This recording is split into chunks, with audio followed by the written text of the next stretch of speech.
The performance space. Charlotte basically didn't stop talking as we headed down to the second floor. She was describing the play they had been put on last year, which was Oliver. She played Oliver even though she's a girl. And as she said this, she pushed open the double doors to a huge auditorium. At the other end of the room was a stage. Charlotte started skipping towards the stage. Julian ran after her and then turned around halfway down the aisle. Come on, he said loudly, waving for me to follow him, which I did. There was like hundreds of people in the audience that night, said Charlotte, and it took me a second to realize she was still talking about Oliver. I was so nervous. I had so many lines and I had all these songs to sing. It was so hard. Although she was talking to me, she really didn't look at me much. On opening night, my parents were all the way back in the auditorium, like where Jack is right now. But when the lights are off, you can't really see that far back. So I was like, where are my parents? Where are my parents? And then Mr. Resnick, our theater art teacher last year, he said, Charlotte, stop being just such a diva. And I was like, okay. And then I spotted my parents and I was totally fine. I didn't forget a single line. Which she was talking, I noticed Julian start staring at me out of the corner on his eye. This is something I see people do a lot of with me. They think I don't know they're staring, but I can tell from the way their heads are tilted. I turned around to see where Jack had gone to. He had stayed in the back of the auditorium like he was bored. We put on a play every year, said Charlotte. I don't think he's going to want to be in a school play, Charlotte, said Julian sarcastically. You can't be in a play without actually being in the play. Charlotte answered, looking at me. You can do the lighting. You can paint the backdrops. Oh, yeah, whoopee, said Julian, twirling his finger in the air. But you don't have to take the theater arts elective if you don't want to, Charlotte said, shrugging. There's dance or chorus or band. There's leadership. Only dorks take leadership, Julian interrupted. Julian, you're being so obnoxious, said Charlotte, which made Julian laugh. I'm taking the science elective, I said. Cool, said Charlotte. Julian looked directly at me. The science elective is supposedly the hardest elective of all, he said. No offense, but if you've never ever been in a school before, why do you think you're suddenly going to be smart enough to take the science elective? I mean, have you ever been studied science before, like real science, not the kind you do in kids? Yeah, I nodded. He was homeschooled, Julian, said Charlotte. So teachers came to his house? Asked Julian, looking puzzled. No, his mother taught him, answered Charlotte. Is she a teacher? Julian said. Is your mother a teacher? Charlotte asked me. No, I said. So she's not a real teacher, said Julian, as if that proved his point. That's what I mean. How can someone who's not a real teacher actually teach science? I'm sure you'll do fine, said Charlotte, looking at me. Let's just go to the library now, Jack called out, sounding really bored. Why is your hair so long? Julian said to me. He sounded like he was annoyed. I didn't know what to say, so I just shrugged. Can I ask you a question? He said. I shrugged again. Didn't he just ask me a question? What's the deal with your face? I mean, where are you in the fire or something? Julian, that's so rude, said Charlotte. I'm not being rude, said Julian. I'm just taking a question. Mr. Tushman said we could ask questions if we want to. Not rude questions like that, shouted Charlotte. Besides, he was born like that. That's what Mr. Tushman said. You just weren't listening. I was so listening, said Julian. I just thought maybe he was on fire too. Geez, Julian, said Jack, just shut up. You shut up, Julian said. Come on, August, said Jack. Let's go. Just go to the library already. I walked toward Jack and followed him out of the auditorium. He held the double doors open for me, and as I passed by, he looked at me right in the face, kind of daring me to look back at him, which I did. Then I actually smiled. I don't know, sometimes when I have the feeling that I'm almost crying, it can turn into an almost laughing feeling. And that must have been the feeling I was having then, because I smiled almost like I was going to giggle. The thing is, because of the way my face is, people who don't know me very well don't always get that I'm smiling. My mouth doesn't go up at the corners the way other people's mouths do. It it just goes straight across my face, but somehow Jack will get that I had smiled at him, and he smiled back. Julian's a jerk, he whispered before Julian and Charlotte reached us. But dude, you're gonna have to talk. He said this seriously, like he was going trying to help me. I nodded as Julian and Charlie caught up to us. We are all quiet for a second, all of us just kind of nodding, looking at the floor. Then I look up at Julian.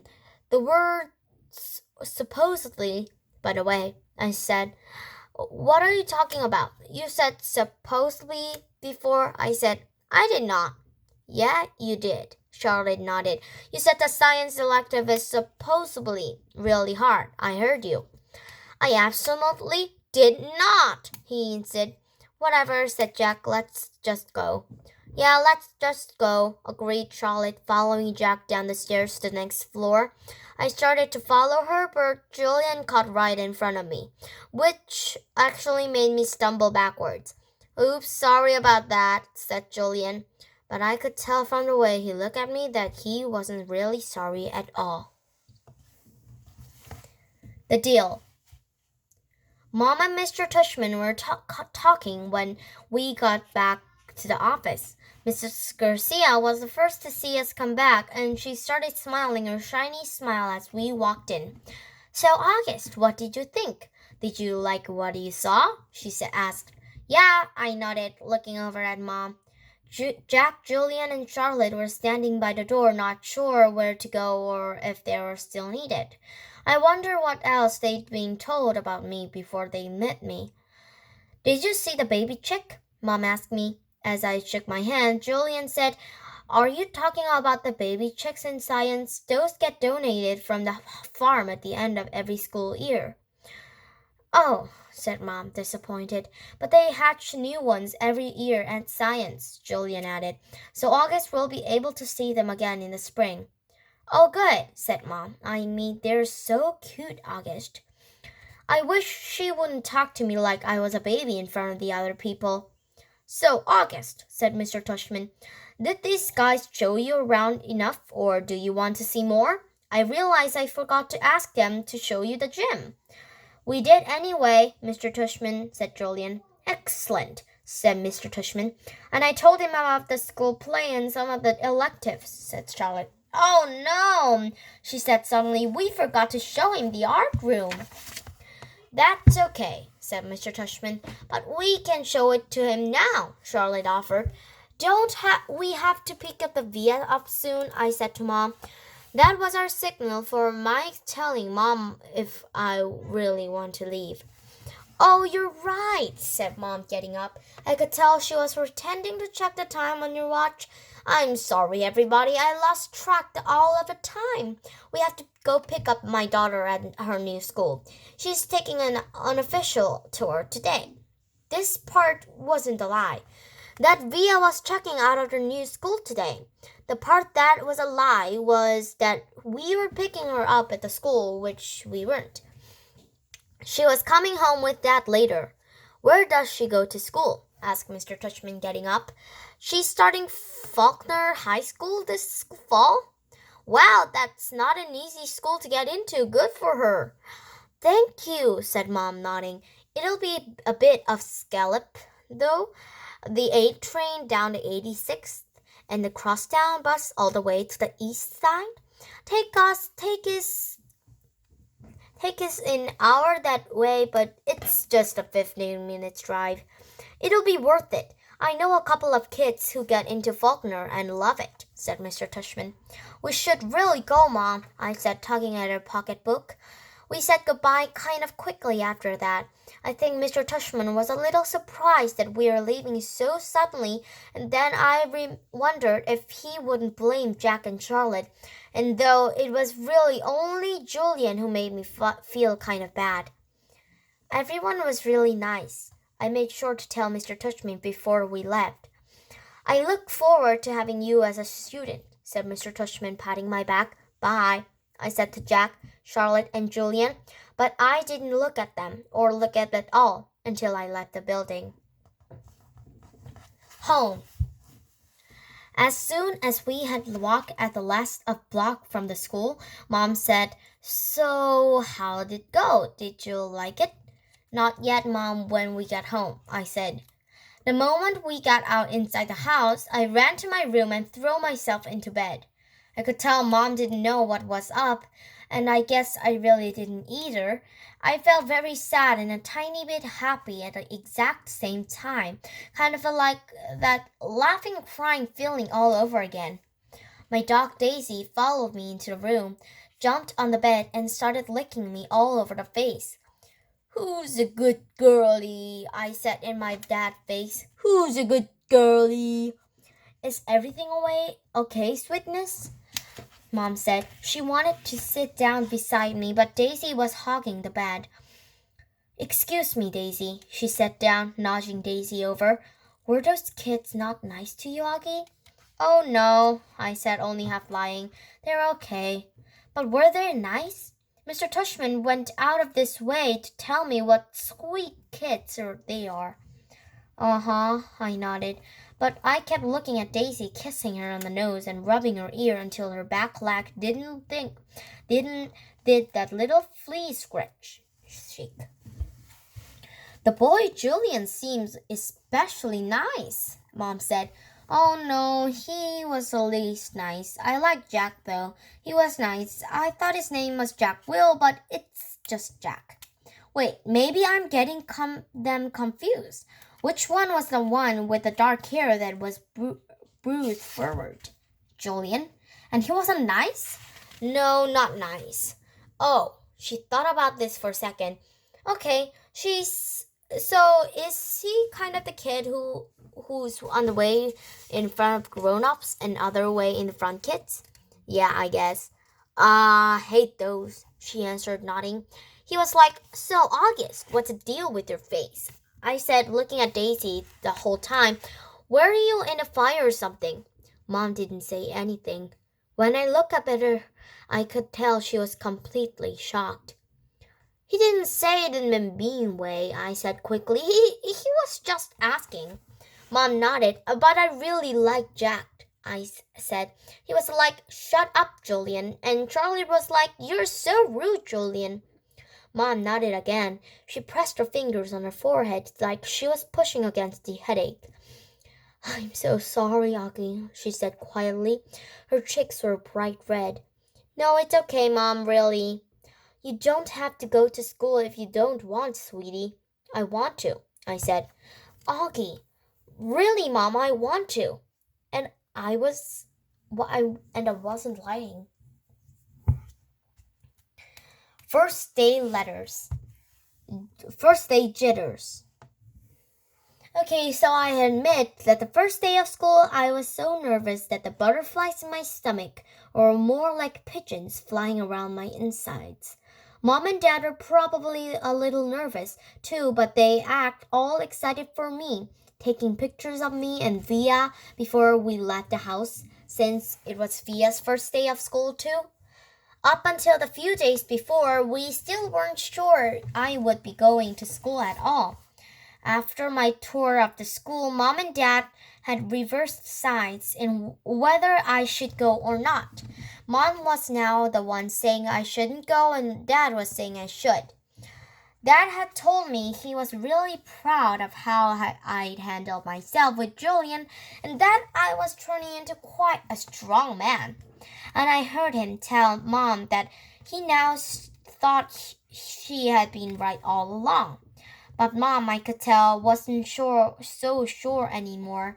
When Dad told her that he and Via wanted to walk me to school today too, since it was one on the way to the subway station, Mom seemed really relieved that we would all be going together, and I guessed I was too. Even though Beecher Prep is just a few blocks from our house, I've only been in that block for a couple of times before. In general, I try to avoid blocks where there are lots of kids roaming around. On our block, everybody knows me, and I know everybody. I know every brick and every tree trunk and every crack in the sidewalk. I know Miss Grimaldi, the lady who's been always sitting by her window, and the old guy who walks up and down the street whistling like a bird. I know the deli in the corner where Mom gets her bagels, and the waitress in the coffee shop who all called me honey and gave me lollipops wherever they see me. I love my neighborhood of North River Heights, but which is why it was so strange to be walking down these blocks feeling like it was all new to me suddenly. Amsford Avenue, a street I've been down a million times, so totally different for some reason, full of people I never saw before waiting for buses, pushing strollers. We crossed Amsford and turned up the Heights place. Bea walked next to me like she usually does, and Mom and Dad were front of the school, hundreds of them talking to each other in little groups, laughing, or standing with their parents, who are talking with other parents. I kept my head way down. Everyone's just as nervous as you are, said Fia in my ear. Just remember that this is everyone's first day of school, okay? Mr. Tushman was greeting students and parents in front of the school entrance. I have to admit, so far nothing bad had happened. I didn't catch anyone staring or even noticing me.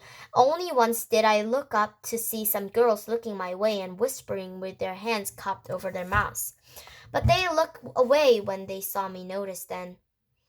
We reached the front entrance. Okay, so this is it, big boy, said Dad, putting his hands on top of my shoulders. Have a great first day. I love you, said Fia, giving me a big kiss and a hug. You too, I said. I love you, Mom, said Dad, hugging me. Bye. Then Mom hugged me, but I could tell she was about to cry, which would have totally embarrassed me, so I just gave her a first fast, hard hug, turned and disappeared into school.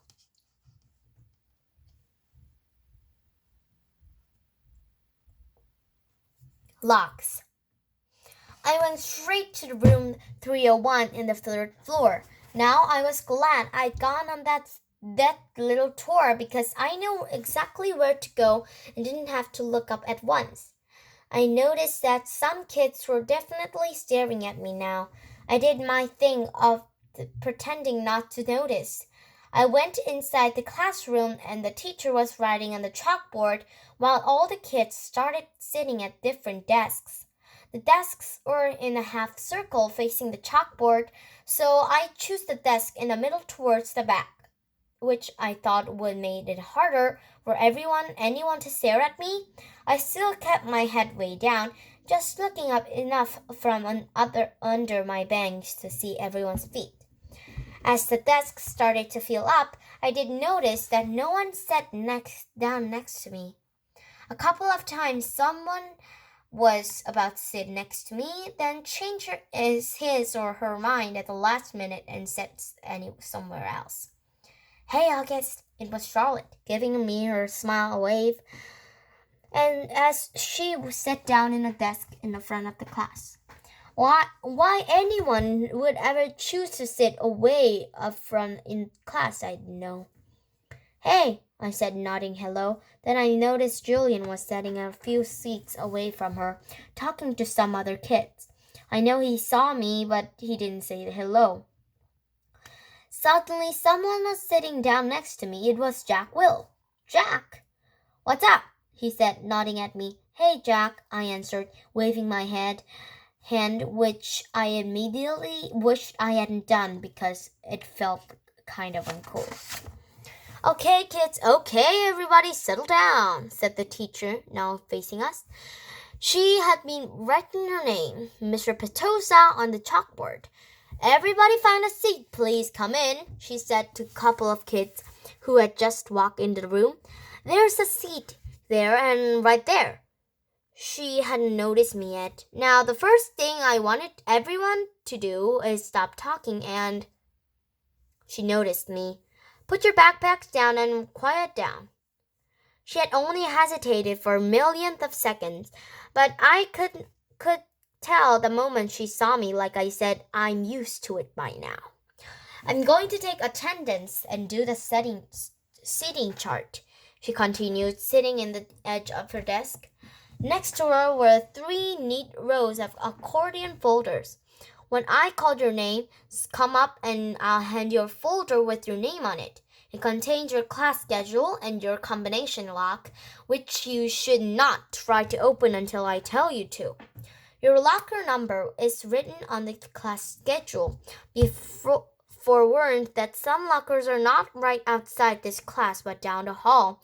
And before anyone even thinks of asking, no, you cannot switch lockers, and you can switch locks. Then if there's time at the end of this period, we're all going to get to know each other a little better, okay? Okay. She picked up the clipboard on her desk and started reading the names out loud. Okay, so Julian Albans, she said, looking up. Julian raised his hand and said, here, at the same time. Hi, Julian, she said, making a note on her seating chart. She picked up the very first folder and held it towards him. Come pick it up, she said, kind of no nonsense. He got up and took it from her. Cinema Shin? She handed a folder to each kid as she read up the names.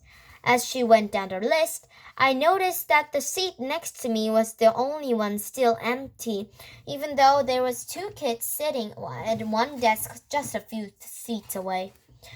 When she called the name of one of them, the big kid named Henry Joplin, who already looked like a teenager, she said, Henry, there's an empty desk right over there. Why don't you take that seat, okay?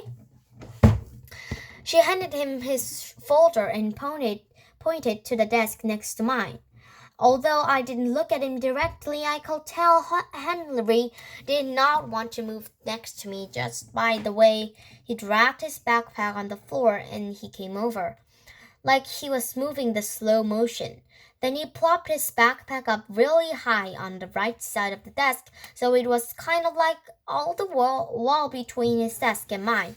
Maya Margaret's, Mrs. Petosa was saying. Here, said a girl about 4 desks down from me. Miles Norrie? Here, said the kid that had been sitting in Henry Joplin. As he walked back to his desk, I saw him shoot Henry a poor you look. August Pullman, said Mrs. Petosa. Here, I said quietly, raising my hand a bit. Hi, August, she said, smiling at me very nicely when I went up to get my folder. I kind of felt everyone's eyes burning into my back for the few seconds I stood in the front of the class. Resisted spinning the combination when I sat down, even though everyone else was doing it because she had specially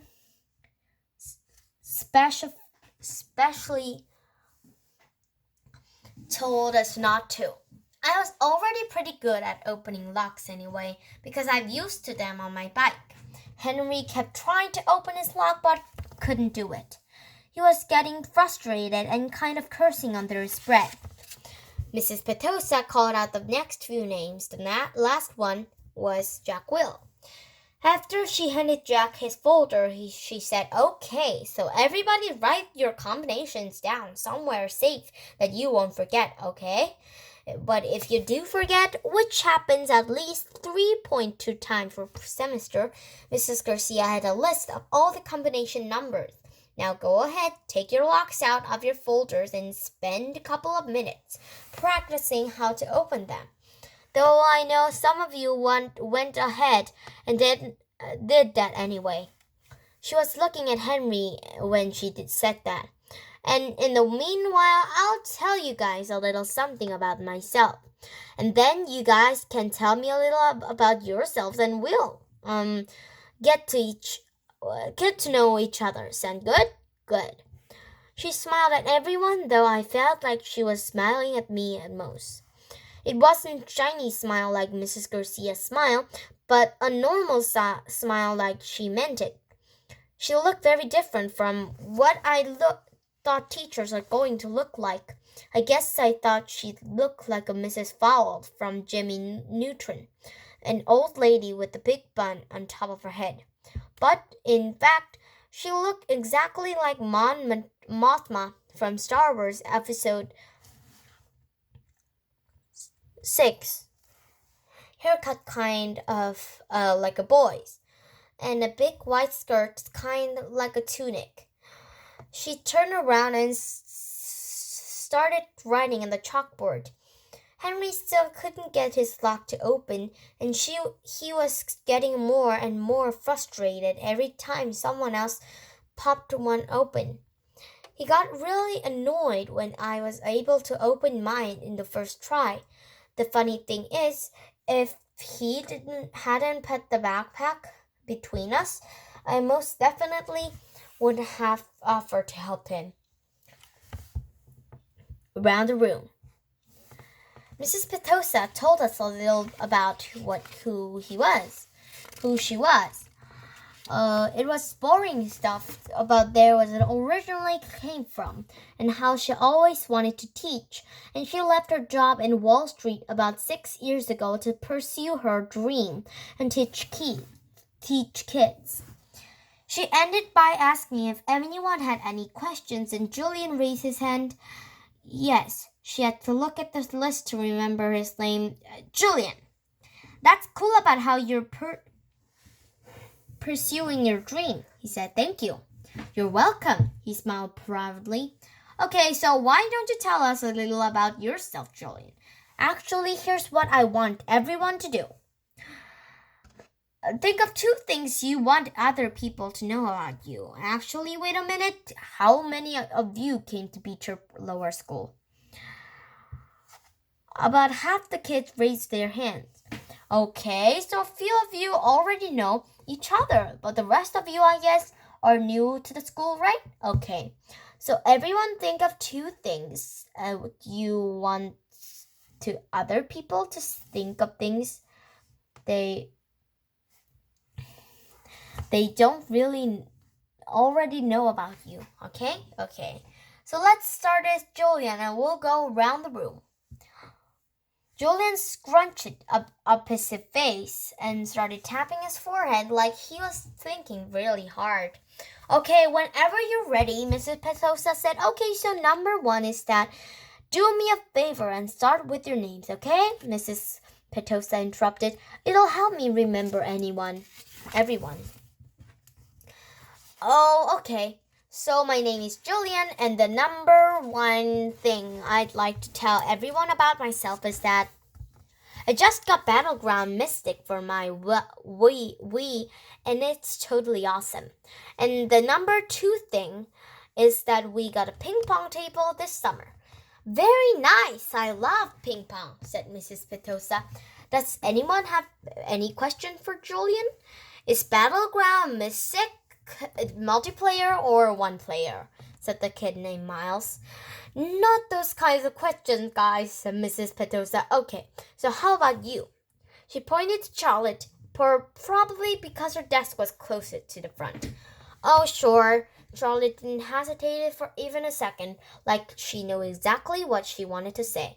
My name is Charlotte. I have 2 sisters, and we just got a new puppy named Suki in July. We got her from animal shelter, and she's so cute. That's great. Charlotte, thank you, said Mrs. Petosa. Okay, then, who's next? Lamb to the slaughter. Like a lamb to the slaughter. Something that you say about someone who goes somewhere calmly, not knowing that something unpleasant is going to happen to them. I googled that last night. That's what I was thinking about when Mrs. Petosa called my name and suddenly it was my turn to talk. My name is August, I said, and yeah, I kind of mumbled it. What? Said someone. Can you speak up, honey? Said Mrs. Petosa. My name is August, I said louder, forcing myself to look up. I have a sister named Via and a dog named Daisy. And that's it. Wonderful, said Mrs. Petosa. Anyone have questions for August? No one said anything. Okay, you're next, said Mrs. Petosa to Jack. Wait, I have a question for August, said Julian, raising his hand. Why do you have tiny braid in the back of her hair? Is that like a Padawan thing? Yeah, I shrugged, nodded. What's a Padawan thing? Said Mrs. Petosa, smiling at me. It's from Star Wars, answering Julian. The Padawan is a Jedi apprentice. Apprentice.